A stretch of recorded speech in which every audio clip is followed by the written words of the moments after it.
Hello, everybody. Personal safety is a huge topic of conversation here in the Walking Club Facebook group because it is so important. We want everybody to stay safe out at trails and parks, especially if you are walking solo. I asked for your questions and I got them answered by Corporal Madden with the Pasco County Sheriff's Office. Thank you so much for joining me today. We'll start things off with Gary. He wants to know, when is it okay to walk solo? So good question, Gary.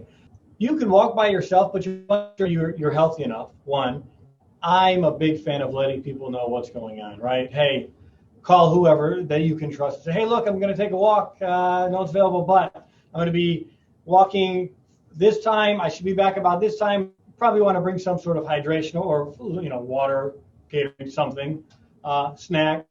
Cell phones are ideal. Keeping in mind, cell phones are always reliable if you're going to take that long walk and there's no or low reception. A follow-up question also from Gary. He wants to know, when should a walker call 911 versus the non-emergency number? Short answer is when it's an emergency, and then it gets down into what's an emergency, right? I think it's an emergency that tree fell down. I should go tell somebody.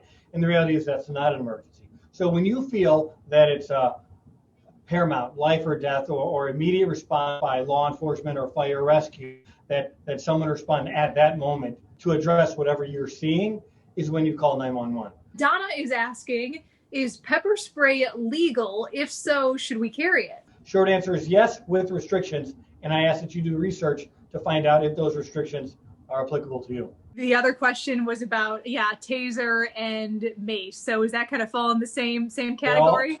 Yes, ma'am, they do. They all fall in the same category of short answer, yes, with restrictions.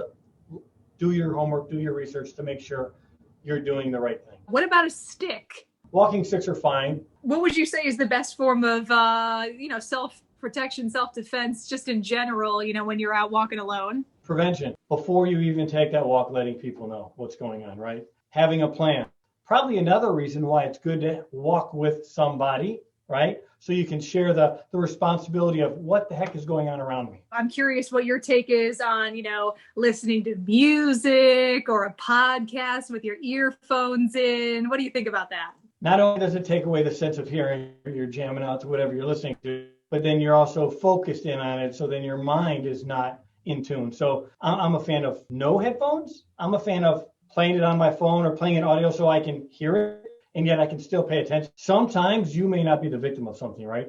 Sometimes you might be the witness of someone being a victim, right? Again, that ties into being aware, being alert of what's going on around you, because just as if something should happen to you, what if something happens to someone else and you were there, that good witness? You were able to see height, weight, size, gender, whatever you can identify for that person, right? Ellie wrote, what does the sheriff's office think about little personal safety alarms like Birdie? Bad people do not want to be discovered. They want to get through their act of stealing or hurting you undetected the best ability. They don't want eyes on them. So yes. Does the sheriff's office patrol any trails or parks just kind of randomly, or is it just if requested or if you're in the neighborhood?